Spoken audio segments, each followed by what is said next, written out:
yang sangat banyak, tidak tidak tertentu ya. Seperti yang dipahami oleh sebagian para ulama, bahwa Rasulullah SAW senantiasa menjaga istighfarnya di setiap hari. Maka pada kesempatan petang ini kita masuk riwayat yang ke-15 dan adalah riwayat yang ketiga pada bab taubat. Katakan dalam riwayat ini, wa an Abi Hamzah Anas bin Malik al-Ansari khadimi Rasulullah sallallahu alaihi wasallam radhiyallahu taala anhu qala, dari Abu Hamzah Anas bin Malik al-Ansari radhiyallahu taala anhu, beliau adalah pelayannya Rasulullah sallallahu alaihi wasallam. Beliau berkata, qala Rasulullah sallallahu alaihi wasallam, Rasulullah SAW bersabda, lallahu afrahu bi taubati 'abdihi min ahadikum saqata 'ala ba'irihi wa qad adallahu fi ardin falah. Muttafaqun alaih. Rasul bersabda, sungguh Allah itu benar-benar lebihlah kegembiraannya dengan taubatnya seorang hamba daripada kegembiraan seseorang di antara kalian yang terjatuh dari untanya, kemudian unta itu hilang dan dia tersesat, tidak bisa menemukan untanya di padang yang tandus. Hadis muttafaqun alaih. Dalam riwayat Imam Muslim dikatakan, lallahu asyaddu farahan, sungguh Allah itu sangatlah bergembira, bitaubati abdihi, dengan taubat hambanya, hina yatubu ilaihi, ketika hambanya itu bertaubat kepadanya, min ahadikum, melebihi kegembiraan salah seorang di antara kalian, kana ala rahilatihi, dia sedang berada di atas tunggangannya, di atas ontanya, bi ardin falatin, di suatu negeri padang pasir yang tandus, famfalatat minhu wa 'alaiha ta'amuhu wa syarabuhu, kemudian onta itu pergi meninggalkannya dan dia terjatuh, sementara di atas tunggangan tadi makan dan minumnya semua di sana. Aisa minha, kemudian dia putus asa karena tidak juga menemukan ontanya itu. Fa'ata syajaratan fattaja'a fi dhilliha faqad aisa min rahilatihi, kemudian dia datangilah satu pohon, kemudian dia mulai berbaring di bawah naungan pohon tersebut dalam keadaan dia sudah berputus asa, tidak akan mendapati ontanya lagi. Fabainama huwa kadzalika, dalam keadaan yang seperti itu, idh huwa biha qa'imatan indahu, di saat dia seperti itu, tiba-tiba onta itu berdiri di sisinya. Fa akhadha bi khitamiha, kemudian diambillah tali kekangnya. Tsumma qala min syiddatil farah, kemudian karena saking gembiranya dia berkata, Allahumma anta abdi wa anna rabbuk, ya Allah, engkau adalah hambaku dan aku adalah Tuhanmu. Akhta'a min syiddatil farah, dia tersalah karena saking gembiranya dia mendapati ontanya itu kembali. Rekan-rekan, kawan-kawan, ikhwan dan akhwat yang dirahmati Allah SWT, ini riwayat yang ketiga seperti itu.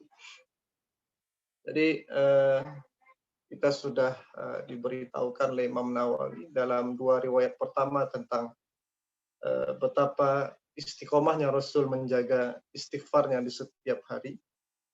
Lalu pada riwayat yang ketiga ini, Imam An-Nawawi ingin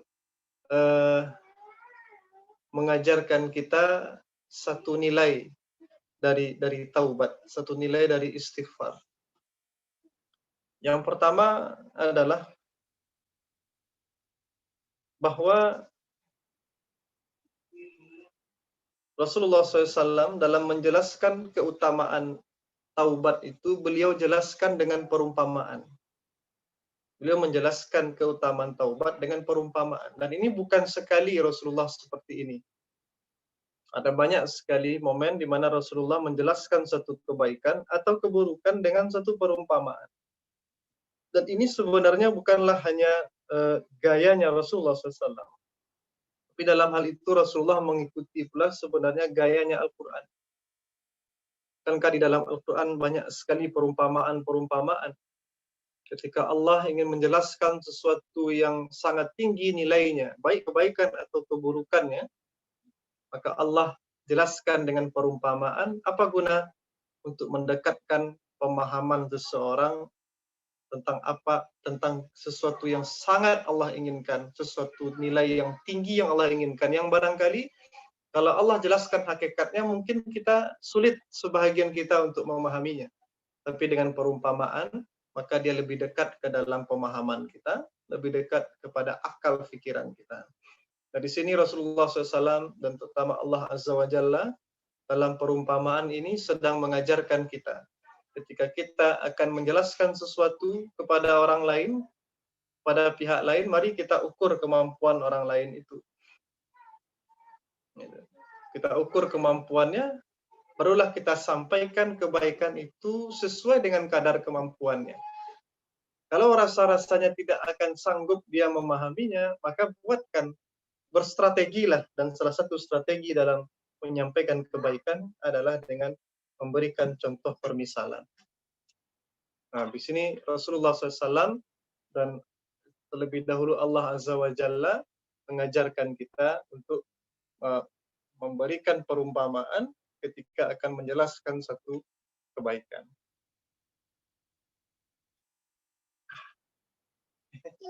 Duduk. Masyaallah.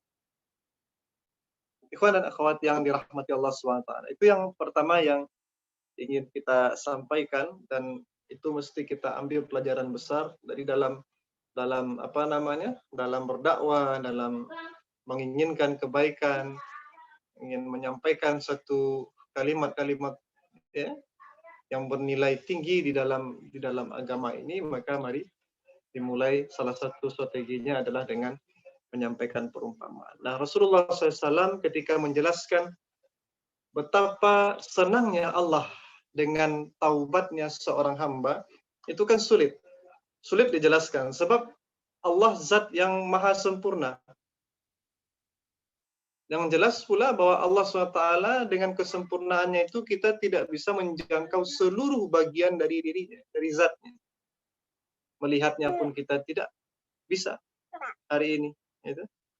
Memahami hakikat sifatnya pun kita hanya bisa mengatakan dia memiliki sifat pada tingkatan, pada level yang paling sempurna.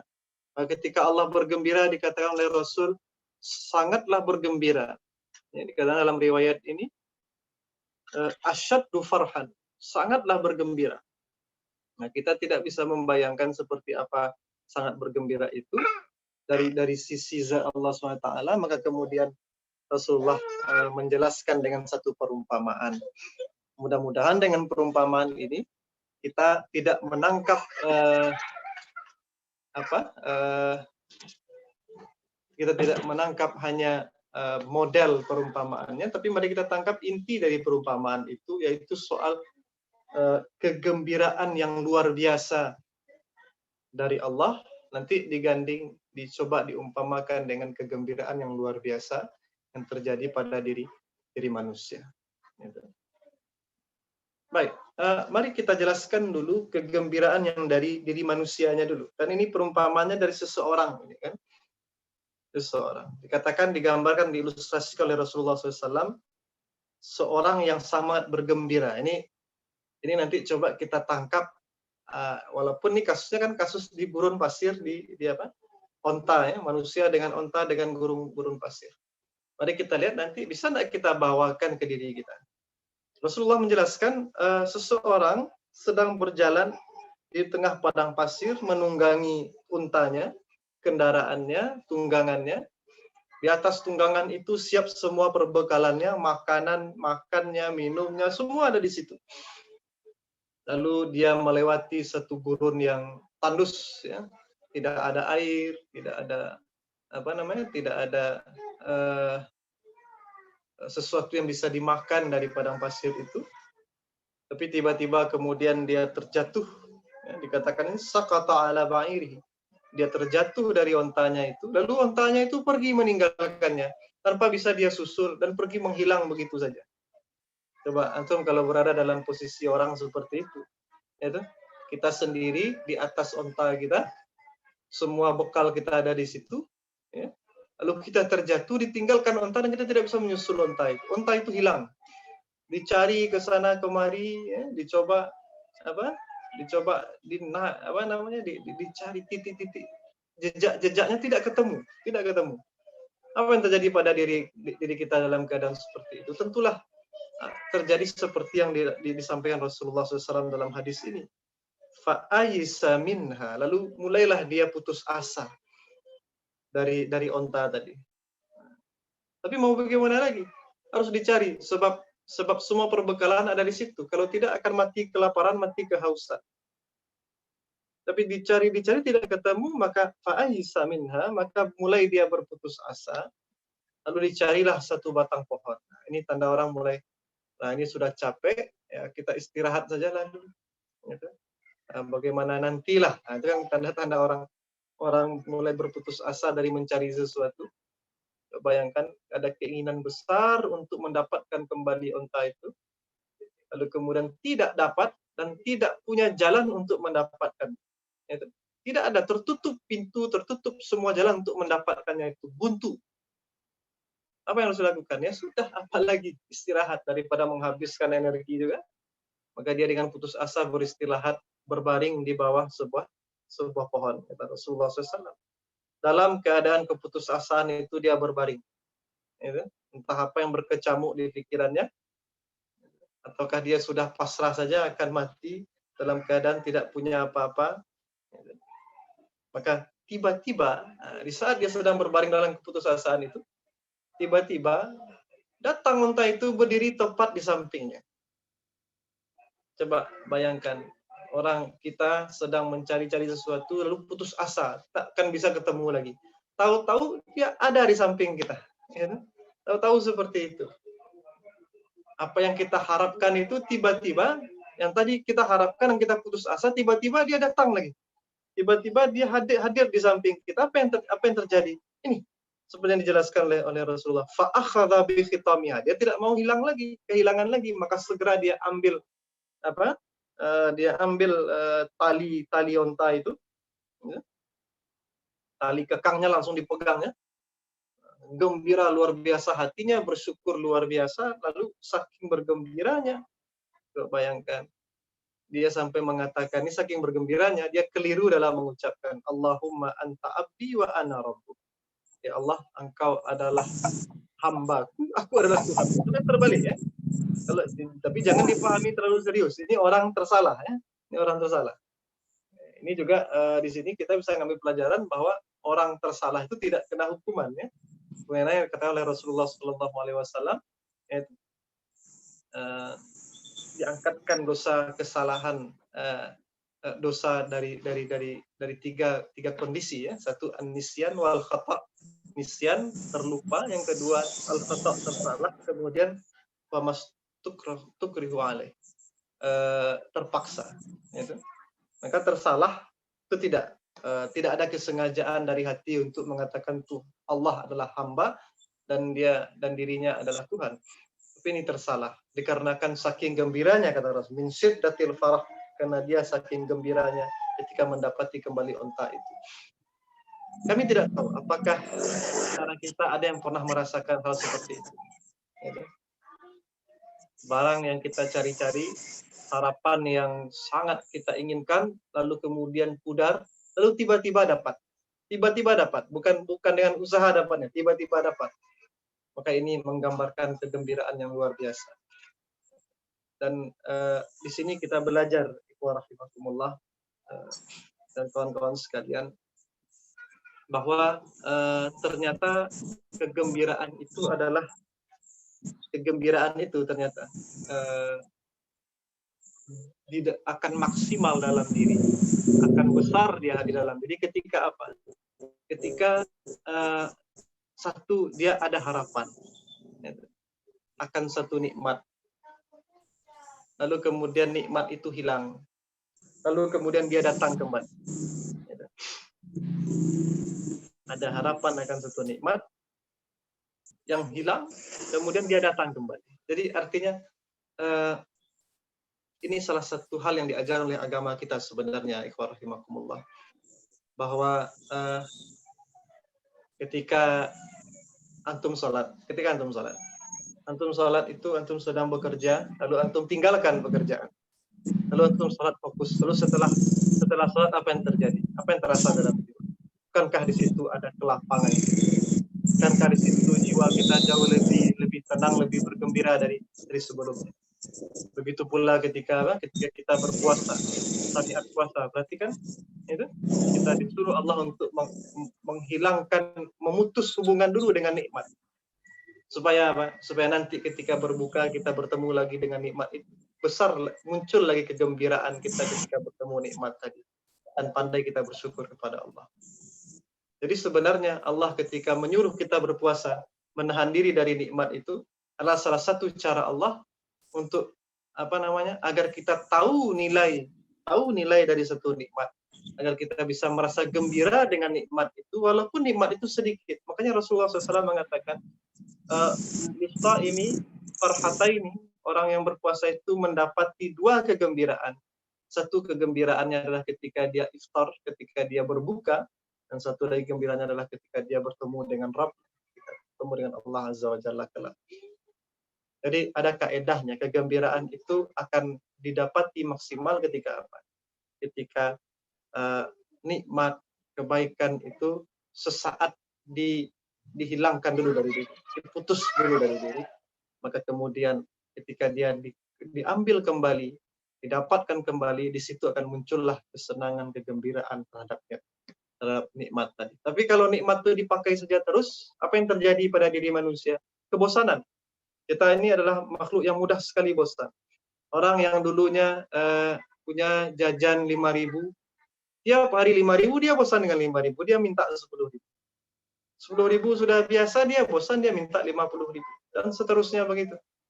Orang yang hari-hari dia kira hari ini 50.000 pendapatannya, dia lihat orang punya pendapatan sehari 200.000, betapa bahagianya orang itu. Lalu kemudian dia menginginkan pula yang 200.000. Kalau 200.000 itu sudah biasa dalam kesehariannya, maka kemudian 200.000 itu pun menjadi kurang nilainya.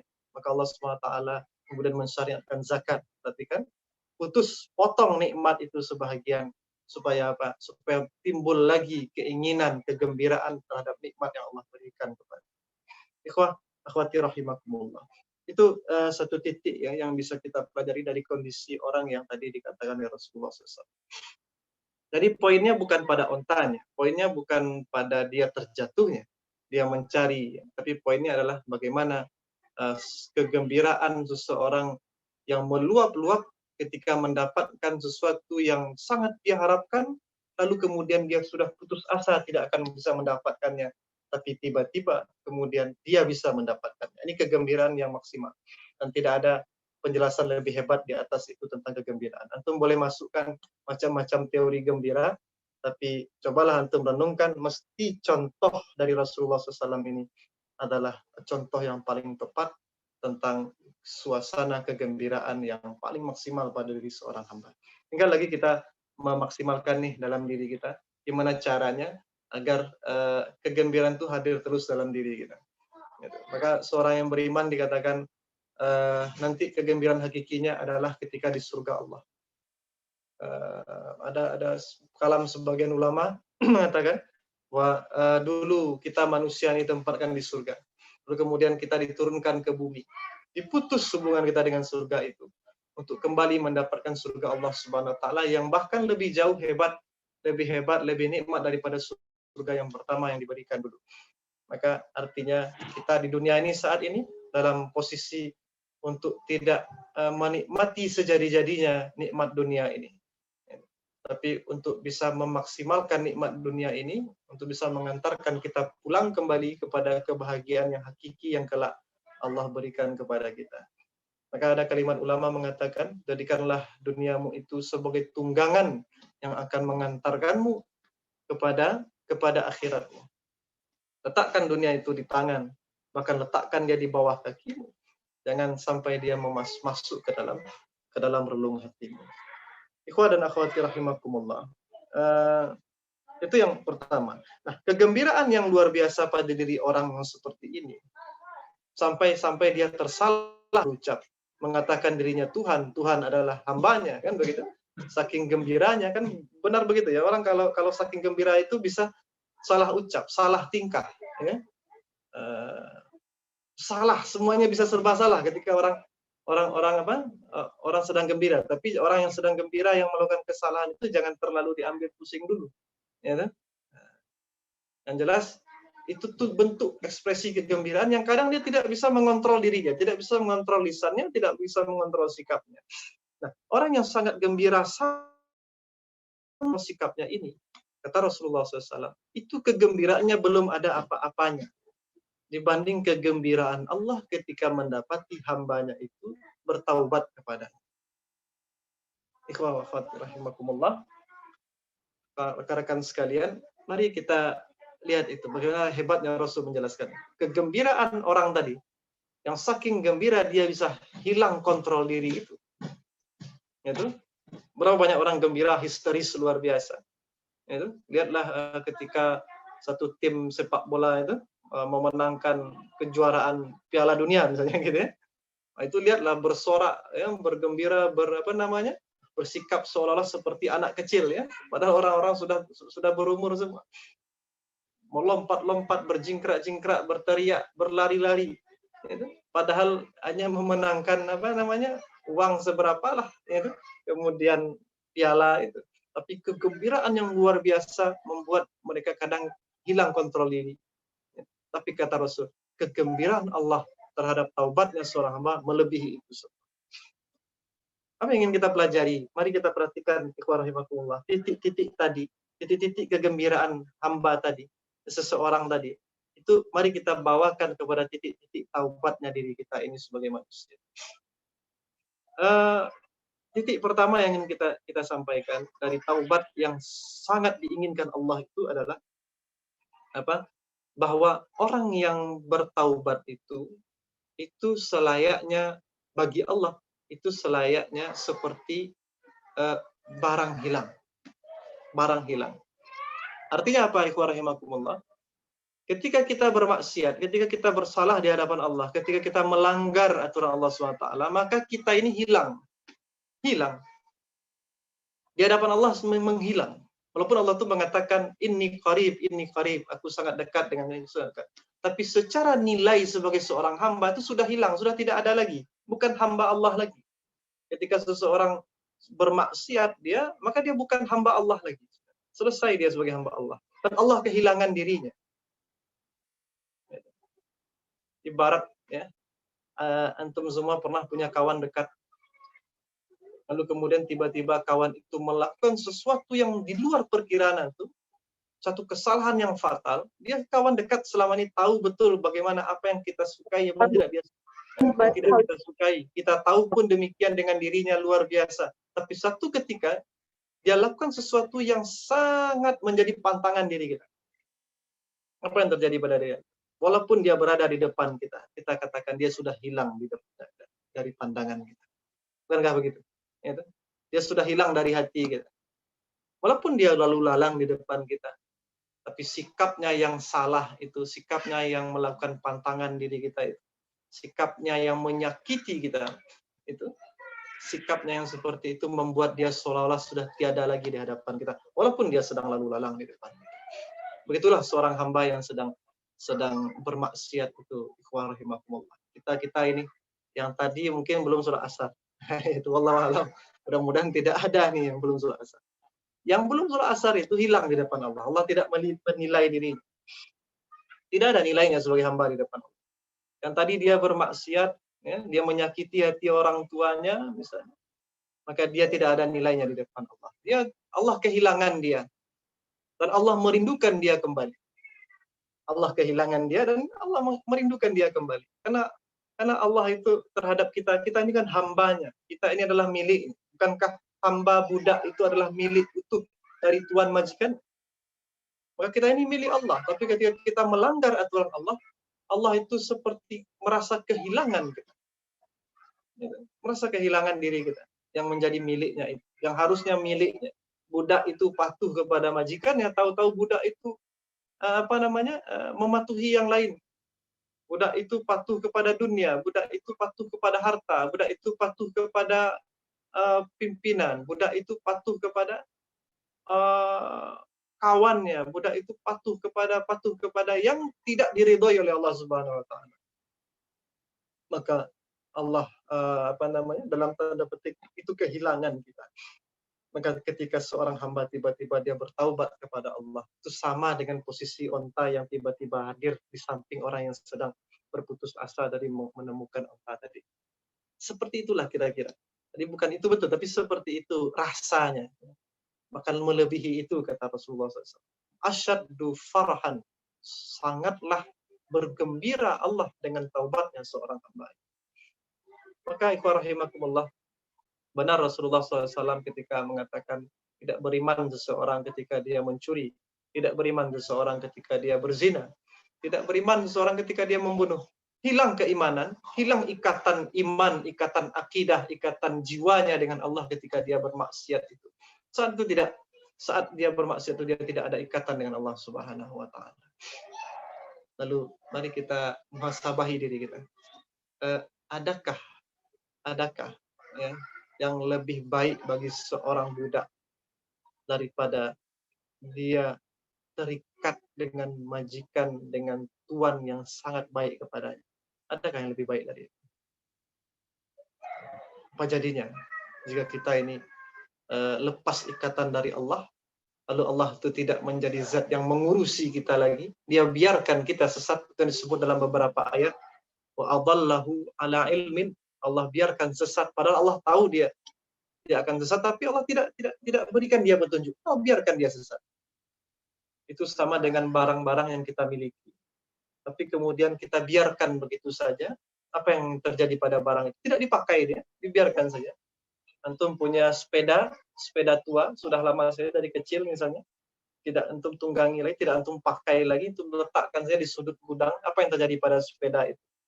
Dia berdebu, dia berkarat, dia tidak bisa digunakan. Ketika akan dipakai lagi ternyata sudah ada bagiannya yang lapuk, ada bagiannya yang rusak. Begitulah manusia ketika bermaksiat.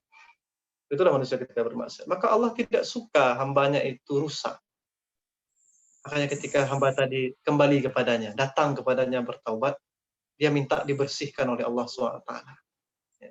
Maka Allah sangat senang. Karena berarti hambanya tadi kembali bisa mendapati kebaikan dirinya, dia bisa mendapati maksimal fungsi-fungsi dirinya. Seperti tadi sepeda yang sudah tadi datang lagi ke pangkuan pemiliknya, dibersihkan oleh oleh pemiliknya yang sangat menyayanginya itu, dibersihkan, yang rusak diperbaiki, yaitu yang sudah yang harusnya dicat ulang, harus dikasih minyak, dicuci, harus dicuci. Begitulah Allah membersihkan kita dari dosa-dosa ketika kita bertaubat. Maka ikhwah rahimakumullah, ini orang-orang yang bermaksiat adalah orang-orang yang berkarat di hadapan Allah. Tapi orang-orang yang bertaubat adalah orang-orang yang datang kepada Allah, meminta agar Allah membersihkan karat-karat dirinya itu, dan itu yang paling Allah gembira sekali, yang paling Allah senang sekali dari seorang hamba. Maka mulailah kita menghilangkan pikiran-pikiran tentang bahwa Tuhan itu tidak peduli. Ya, bukan berarti kita itu kemudian salah, kemudian kita tidak mendengar suara Tuhan. Bukan berarti Tuhan tidak peduli. Bukan berarti ketika kita merasakan beberapa keburukan dalam hidup ini, bukan berarti Tuhan tidak peduli. Bukankah Allah juga sudah mengatakan di dalam Al-Quran, fa inna ma'al usri yusra, bukankah ada kabar gembira dari Allah selama kita beriman? Maka setiap kesulitan itu sebenarnya sudah Allah titipkan kebaikan, kemudahan. Hanya saja keimanan kita yang lemah tidak bisa membaca, tidak bisa menjangkau kemudahan, kebaikan yang lebih banyak Allah titipkan daripada kesusahan yang Allah berikan.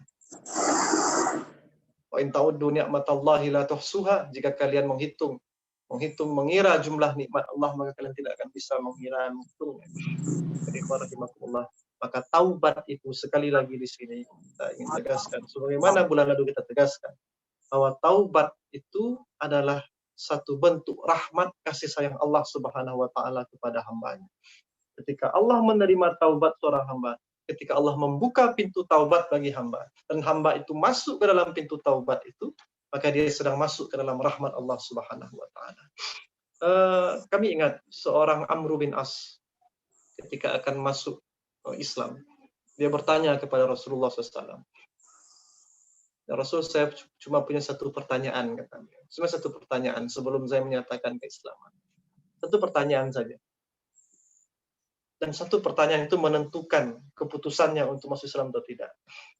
Apa katanya? Apakah saya masuk Islam? Artinya masuk Islam itu kan berarti bertaubat. Ya, bertaubat dari kesyirikan, bertaubat dari kekafiran. Apakah nanti saya kalau masuk Islam, apakah keburukan-keburukan yang saya lakukan selama masa jahiliyah itu dihapuskan? Lalu lihatlah bagaimana Rasul dengan gembira mendengar pertanyaan itu dan menjawabnya dengan gembira. Ini pertanyaan yang sangat menggembirakan Rasul. Pertanyaannya mudah sekali. Bagi Amr bin As itu pertanyaan berat sekali. Seandainya agama ini tetap menganggap bahwa keburukan dia di masa jahiliyah itu tidak terhapus, masih ada sisanya, harus banyak lagi yang harus dia kerjakan untuk membersihkan dirinya, mungkin dia ragu untuk masuk Islam. Tapi kemudian kata Amr bin As, kalaulah jawaban Rasul tidak seperti itu, maka saya tidak akan masuk Islam. Dan ternyata jawaban Rasul apa? Engkau akan jadi seperti dirimu mula-mula dilahirkan oleh ibumu. Engkau akan seperti bersih suci, masuk Islam itu bersih suci, taubat itu bersih suci, seperti sucinya, bersihnya engkau di hari engkau dilahirkan oleh ibu. Kata Amr bin As, kalau bukan begitu jawaban Rasulullah, mungkin aku tidak masuk Islam. Maka begitulah keadaan seorang yang bertaubat, seorang yang dibersihkan oleh Allah Subhanahu wa taala, dan Allah sangat bergembira dengan kebersihan jiwa hamba. Karena Allah ciptakan hambanya itu bersih. Walaupun di situ ada potensi dia melenceng. Walaupun Allah ingin pula menguji hamba tadi, tapi yang Allah ridhoi dari hamba adalah kebersihan dia. Ya. Yang diridhoi oleh Allah adalah kebersihan. Allah mentakdirkan kita bisa mengalami fase dalam hidup kita ini bermacam-macam fase. Ada bermacam-macam dinamika. Ada kalanya kita kuat sekali keimanannya, itu dengan takdir Allah juga. Ada kalanya kita kemudian rusak keimanannya, ada bahkan ada yang menjadi murtad, ya, keluar dari keimanannya. Itu juga bagian dari takdir Allah. Tapi yang Allah ridhoi bukan itu. Yang Allah ridhoi adalah keimanan, yang Allah ridhoi adalah kebersihan jiwa. Allah ridhoi adalah kebaikan. Kenapa tidak Allah buat saja semuanya baik hari ini? Karena hidup di dunia ini adalah ujian. Hidup di dunia ini bukan hasil nanti ada di kehidupan akhirat. Banyak orang bertanya seperti itu. Kenapa? Kalau Tuhan memang baik kepada kita, kenapa tidak dibuatnya baik saja saat ini semuanya? Karena ini perjalanan. Ini satu perjalanan ujian. Seorang, seperti kata Dr. Zakir Naik, seorang guru ketika masa ujian melihat siswanya sedang menjawab pertanyaan. Lalu dia lihat jawaban itu salah. Apakah guru itu akan menunjukkan kepada siswa, ini jawaban salah? Apakah seperti itu? Tentu tidak. Tapi guru itu sebelum ujian sudah menyiapkan materinya dan memberikan materi dengan baik, dengan sempurna. Buku ditunjukkan, bahkan kisi-kisi mau ujian juga sudah diberikan. Ya, tapi dia salah juga, maka guru itu di masa ujian guru tidak momennya lagi guru menunjukkan ini benar ini salah. Begitu pula lah Allah Subhanahu wa taala lebih kurang, yaitu yang bisa kita pahami, Allah sudah berikan kita nikmat, Allah berikan kita akal, Allah berikan kita keinginan di dalam hati, semangat hidup. Allah berikan pula wahyu sebagai panduan untuk menjalani kehidupan. Allah berikan pula, mengutus pula nabi dan rasul. Selesai nabi dan rasul, Allah kirimkan para ulama untuk terus melanjutkan tugas-tugas risalah nabi itu. Tapi kemudian ada juga hamba yang bersalah, ada juga hamba yang tersesat. Nah, ini Allah kadang-kadang kalau hati hamba itu tidak ingin kembali kepada Allah, maka kadang-kadang Allah biarkan saja dia sampai dia menemukan sendiri. tapi Allah SWT tetap yang Allah ridhoi adalah hidayah, yang Allah ridhoi adalah keimanan, yang Allah ridhoi adalah kebersihan jiwa. Ikhwah, akhwati rahimakumullah. Maka di sini kita menegaskan satu poin bahwa bahwa taubat itu adalah bagian dari rahmat Allah. Bukankah Allah SWT berfirman di dalam Al-Qur'an, "Innallaha yuhibbut tawwabina wa yuhibbul mutatahhirin." Sesungguhnya Allah itu mencintai orang-orang yang bertaubat, wa yuhibbul mutatahhirin, dan Allah mencintai orang-orang yang bersuci. Ini sebenarnya kalimat yang kalau dianalisa secara kaedah bahasa Arab, maka ini kalimat yang mestinya menjadi renungan dalam bagi kita. Sebab Allah menggunakan di situ kata-kata tawabin. Yang Allah sukai itu adalah hamba yang bertaubat. Bukan sekali taubat. Karena kata-kata tawab itu artinya berkali-kali taubat. Banyak sekali taubatnya. Artinya Allah menyukai hamba itu. Mau berapa kali dia taubat, salah taubat, Allah tetap mencintainya. Allah tetap menyukainya. Begitu pula hamba yang mutatahhirin, hamba yang bersuci, dia bersihkan dirinya. Bahkan ketika dia tidak mampu membersihkan dirinya, dia tetap menunjukkan kepada Allah bahwa dia tetap seolah-olah dia sedang membersihkan diri. Dia tahu bahwa dia tidak punya kemampuan lebih lagi untuk bisa membersihkan diri. Sementara keburukan ini masih ada dalam diri. Tapi dia terus berusaha walaupun tidak bersih. Itu namanya mutatahhirin. Ya, dia terus berusaha keras membersihkan dirinya walaupun kotor yang ada pada diri itu tidak juga bersih seutuhnya. Tapi dia terus berusaha. Nah, itu Allah sukai. Orang yang terus berusaha taubat. Salah, dia taubat lagi, salah, dia taubat lagi, salah, dia taubat lagi. Kotor, dia bersihkan lagi, kotor, dia bersihkan lagi, dia bersihkan lagi. Walaupun dia tidak tahu apakah dirinya betul-betul sudah bersih atau belum. Tapi dia terus mencari taubat. Nah, tapi tidak menggunakan kesempatan ya, di dalam kesempitan. Gitu. Artinya apa? Dia tidak mengatakan, nah Tuhan kan maha penerima taubat, nanti sajalah saya bertaubat. Kan ada pula sebagian orang yang begitu. Tidak. Tapi dia segera terus mencari taubat. Dia tutup peluang-peluang salahnya, dia tambal peluang salah itu dengan istighfarnya tiap hari. Gitu. Dan dia tidak menyengaja melakukan kesalahan. Dia bersihkan segala noda-noda kotor yang ada pada dirinya, tanpa dia inginkan sengaja agar noda itu menempel pada tubuhnya. Inilah yang innallaha yuhibbut tawwabin wa yuhibbul mutatahhirin. Ikhwah wa akhwati rahimakumullah. Ini di antara hal yang bisa kita pelajari dari hadis yang ke-15, dan dia adalah hadis yang ketiga dari bab taubat. Mudah-mudahan bermanfaat bagi kita, ya, dan mari kita muhasabahi diri kita. Sudah seberapa hebat taubat kita, ataukah kita mencari satu alasan, apologize, ya, apologi, ya, dari balik kesalahan yang kita lakukan, ataukah kita mengaku saja kepada Allah bertaubat, dan itu yang paling disukai oleh Allah Subhanahu wa taala. Mari gembirakan Allah, mari senangkan Allah dengan taubat kita setiap hari. Ini petang hari. Dan Rasulullah SAW mengajarkan kita agar di petang hari menjelang malam ini kita juga selipkan kalimat-kalimat taubat agar Allah menjadi ridha dengan kita di petang hari menjelang malam hari. Dan terus ridha sampai besok di pagi hari jika Allah masih mentakdirkan hidup. Aku qauli hadza, astaghfirullah li wa lakum. Banyak maaf. Subhanakallahumma wa bihamdika asyhadu an la ilaha illa anta astaghfiruka wa atubu ilaik. Kami kembalikan kepada moderator. Baik, syukron jazakumullah khairan pada Ustadz yang sudah menyampaikan materi terkait lanjutan dari bab taubat, yang mana tadi sudah sama-sama kita dengarkan, sudah sama-sama kita simak. Nah, barangkali apa yang tadi kita dengar ada yang sekiranya masih belum paham ataupun ada yang perlu kita tanyakan, tafadhol kepada ikhwah semuanya. Jika ada pertanyaan boleh ditanyakan, barangkali bisa menggunakan fitur raise hand atau langsung saja mengaktifkan mikrofonnya. Baik, silahkan kepada ikhwah semuanya.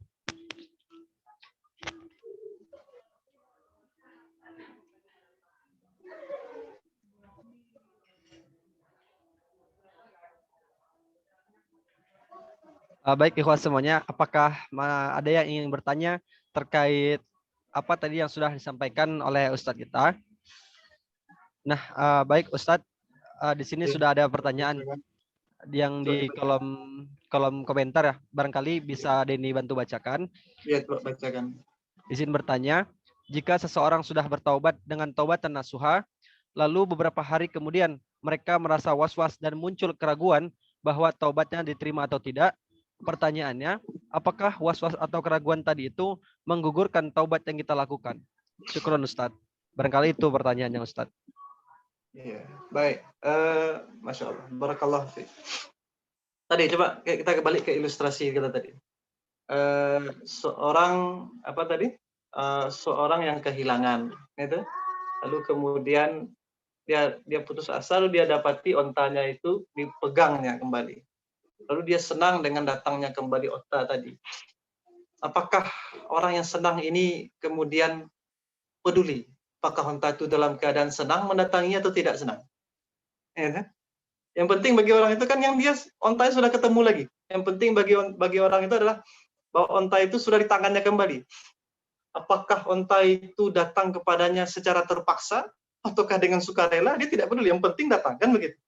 Bagi Allah SWT pun tidak lebih kurang seperti itu.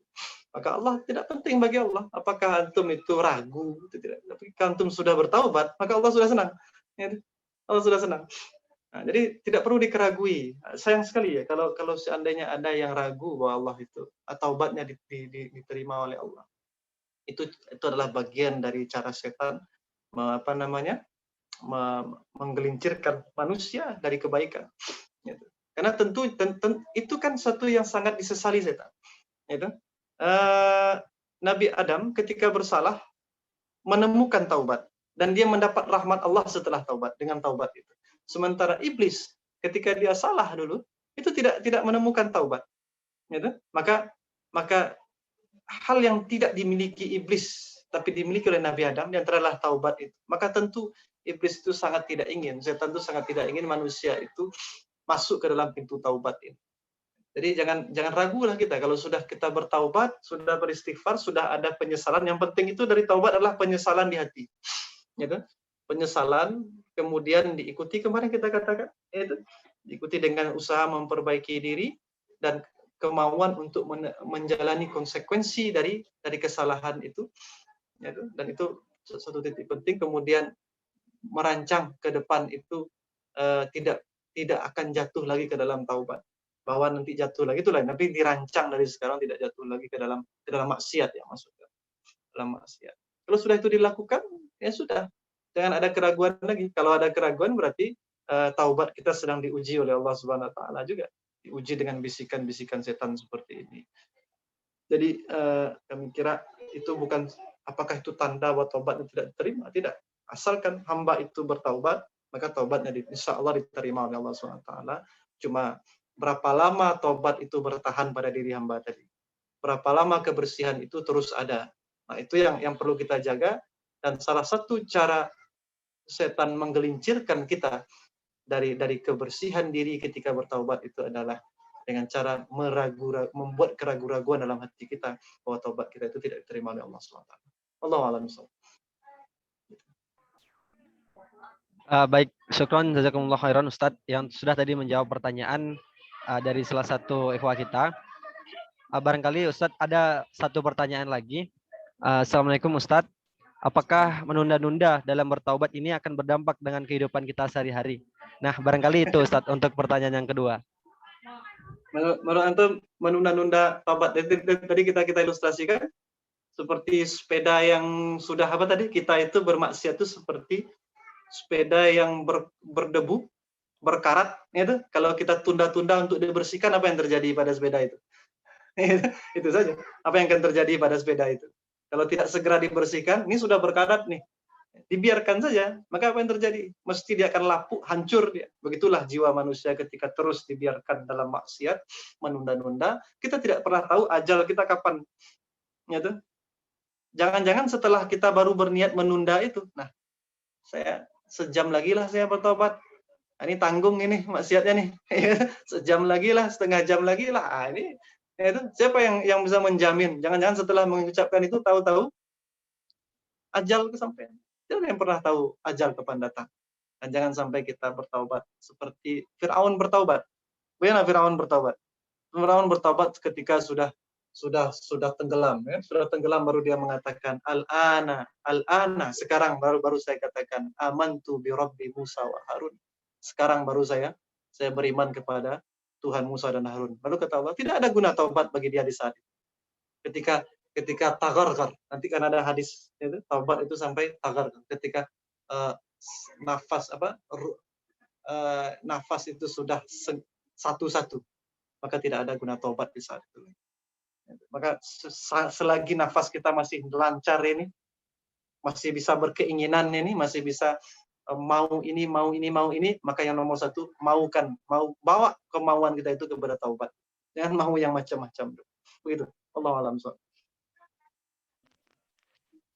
Oke, baik. Syukron Ustadz. Nah, barangkali masih ada nih pertanyaan dari ikhwah kita yang hadir pada hari ini. Bismillah, Ustadz. Apakah ada ciri-ciri orang yang Allah terima taubatnya gitu? Ciri-ciri? Oh, ciri-ciri. Ya. Ciri-ciri orang yang Allah terima taubatnya, Ustadz. Allah terima taubatnya. Coba, begini. Nah, tadi dikatakan oleh kami kembali aja kepada kalimat-kalimat Nabi yang tadi kita sampaikan. Itu Allah bergembira dengan taubat hamba, kan begitu? Berarti ketika seorang hamba itu bertaubat, maka Allah senang kepadanya. Coba, apa yang akan terjadi pada diri seorang budak yang tuannya itu sangat senang dengan dia? Apa yang akan terjadi? Nah, itulah carinya ciri-cirinya itu. Itu kita dengan orang tua lah. Ketika orang tua senang dengan diri kita, apa yang akan terjadi pada diri kita? Bukankah akan banyak kebaikan akan diberikan oleh orang tua kepada kita? Itu bukankah banyak kebaikan yang akan dicurahkan oleh orang tua, oleh majikan kepada kita? Maka begitulah. Jadi semakin banyak ketaatan antum, maka semakin banyak kebaikan yang diridhoi Allah antum kerjakan, maka berarti taubatnya itu di antara ciri bahwa taubat itu diterima oleh Allah Subhanahu wa taala. Semakin fokus kepada hidayah Allah, maka itu di antara ciri. Satu. Lalu kemudian sama dengan dikatakan oleh Rasulullah SAW tadi kepada Amr bin As, ya, ketika Amr bin As masuk Islam, engkau ketika masuk Islam itu, ketika bertaubat itu ya, ketika masuk Islam itu seperti hari di mana engkau dilahirkan ibu. Seperti hari di mana engkau dilahirkan. Maka di antara ciri-ciri orang yang diterima taubatnya itu adalah bahwa dia dapati dirinya itu bersih. Orang-orang yang bersih jiwa adalah orang-orang yang hidupnya dilapangkan oleh Allah meskipun ada kesusahan. Coba antum lihat anak-anak itu yang baru lahir. Itu orang mau susah, orang mau ini, dia tidak peduli, dia senang aja. Itu kegembiraannya anak-anak. Itu susah sedikit senang kembali. Anak-anak kan seperti itu. Tidak ada yang susah betul hidupnya itu anak-anak. Itu begitulah orang yang diterima taubatnya oleh Allah SWT. Wallahu a'lam, begitu barangkali. Fadhal. Syukron Ustadz. Barangkali masih ada nih pertanyaan yang mana barangkali pertanyaan ini sudah sering ya ditanyakan, barangkali bisa dijawab Ustadz. Izin bertanya, bagaimana cara kita untuk istiqomah dan tidak melakukan maksiat walaupun saat sendiri Ustadz? Karena kebanyakan dari kita seringkali merasa tidak takut Ustadz. Syukron Ustadz. Kalau masalahnya adalah sering berdosa di saat sendiri, solusinya kira-kira apa itu? Cari kawan, cari kawan, jangan sendiri-sendiri, ya, jangan sendiri. Nah, itu. Maka berkumpullah, itu yang disebut oleh para ulama kita, berkumpullah dengan orang-orang soleh, berkumpul, itu bergabunglah dengan orang-orang. Maka dikatakan nanti ada di bab sidik akan ada itu. Kunu ma'as sadiqin. Itu buatlah diri itu selalu bersama orang-orang yang sadiqin, orang-orang yang jujur, yang baik keimanan, dan senangi keberadaan diri itu berada di tengah-tengah orang yang soleh, yang baik. Dan kesenangan diri berada di antara orang-orang baik itu bagian dari kebaikan rahmat Allah Subhanahu wa taala kepada kita. Nah, itu diantaranya itu. Nah, juga kemudian istiqomah ini adalah juga soal anugerah dari Allah. Oleh karena itu mintakan kepada Allah istiqomah. Minta istiqomah itu kepada Allah. Jangan hanya kita berusaha. Kita sholat, kita ibadah, jaga ibadah ya. Kita buat strategi agar tidak jatuh dalam maksiat lagi ya. Kita berkumpul dengan orang-orang soleh ya. Itu. Tapi juga jangan lupa dan ini hal yang paling penting di antara ciri keimanan yang maksimal dari seorang adalah setiap saat mintakan kepada Allah istiqomah dalam taubat. Mintakan kepada Allah. Itu begitu mungkin. Jadi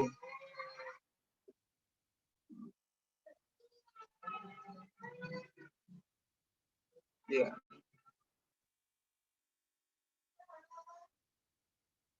Apalagi nih pertanyaannya nih. Barangkali pertanyaannya ada Ustadz, kesolihan personal dan kesolihan sosial yang diutamakan yang mana Ustadz? Nah, barangkali seperti itu Ustadz. Solehan personal dengan kesolehan sosial. Antum berpikir kesolehan personal dan sosial ini terpisah. Ini masalahnya, makanya muncul pertanyaan ini. Ya, coba kita berpikirnya dia bukan dua hal yang terpisah. Ya, mari kita berpikir dia bukan dua hal yang terpisah, tapi dua hal yang saling menguatkan. Itu, maka kita tidak akan mengajukan pertanyaan seperti itu. Dua-duanya harus ada. Kesolehan personal seperti tadi. Kesolehan personal itu ada kalanya didukung oleh kesolehan sosial. Ada kalanya seperti tadi. Orang kalau sendiri-sendiri dia, maka dia bisa mudah diganggu oleh setan. Itu. Tapi kalau bersama-sama dia buat kesolehan sosial dengan orang, berkumpul dengan orang-orang yang soleh, membuat kesolehan sosial, maka akan semakin kokoh kesolehan dirinya. Itu. Begitu pula sebaliknya, tidak ada kesolehan sosial yang bisa dibangun kalau tidak ada sedikit pun kesolehan dari personal. Tidak akan ada. Maka tetap dalam konsep bermasyarakat itu, semua dimulai dari kebaikan pada individu. Kebaikan pada level masyarakat, itu kuncinya juga ada pada kebaikan pada individu. Lihat, ketika antum perhatikan boleh nanti surah Al-Baqarah itu, dari ayat 177 sampai 187 kalau kami tidak salah. Itu ada 3 kutiba alaikum. Kutiba alaikum. Ya ayyuhalladzina amanu kutiba. Ada kata kutiba. Dan itu satu kutiba alaikumul qisas. Nanti antum perhatikan ini. Yang kedua nanti ada kutiba alaikum idza hadara ahadakumul maut in taraka khairanil wasiyah. Yang pertama wajib tadi melakukan qisas, ya, melaksanakan hukum qisas. Yang kedua adalah wajib memberikan wasiat ketika terasa akan meninggal, artinya melaksanakan hukum wasiat dan waris. Yang ketiga, ada kutiba alaikumus syiyam, wajib berpuasa. Coba antum perhatikan tiga level kutiba ini. 3 level kutiba ini, ketiga-tiganya dihubungkan Allah dengan ketakwaan. Maka kita katakan ketakwaan itu ada 3 level. Ada level publik diwakili oleh kutiba alaikumus syiyam, kutiba alaikumul qisas. Ketakwaan di level publik, level masyarakat. Ada ketakwaan di level keluarga, di dalam rumah. Itu dengan diwakili oleh urusan rumah tangga itu dengan urusan waris, ya? Hukum waris di situ. Lalu ada ketakwaan di level pribadi, diwakili dengan kutiba alaikumus syiyam, dengan kewajiban melaksanakan puasa. Maka ada tiga kutiba. Itu 3 kewajiban dan 3 level ketakwaan. Maka satu dan lain itu saling mengukuhkan. Kita katakan, kenapa hari ini kita tidak bisa melihat ketakwaan maksimal di level masyarakat? Barangkali ketakwaan belum maksimal di rumah-rumah kita. Kenapa di rumah kita tidak maksimal ketakwaan? Barangkali karena kita tidak pandai menjaga diri kita, ketakwaan di diri kita. Maka tidak ada kesolehan sosial itu yang berdiri sendiri tanpa kesolehan personal. Gitu. Tidak akan bisa kita membangun kesolehan sosial dari orang-orang yang personalnya tidak soleh. Itu tidak bisa. Gitu. Nah, tapi kesolehan personal itu juga membutuhkan kesolehan sosial supaya dia saling mengokohkan. Jadi mari jangan dipisahkan itu 2 hal itu. Gitu. Begitu. Baik, syukron jazakumullah khairan Ustadz. Tadi sudah menyampaikan jawaban dari pertanyaan-pertanyaan yang disampaikan oleh ikhwah kita yang hadir pada sore hari ini. Barangkali masih ada pertanyaan dari ikhwah yang lain terkait agenda kita untuk hari ini, terkait materi tadi yang sudah disampaikan. Tafadhol disampaikan jikalau masih ada pertanyaan ataupun hal-hal yang menjadi keraguan dalam diri ya, agar di sini bisa ditanyakan dan nantinya bisa diaplikasikan dalam kehidupan kita sehari-hari. Baik, apakah masih ada lagi dari ikhwah semuanya yang ingin bertanya ataupun ingin menyampaikan pertanyaan kepada Ustadz? Dipersilahkan.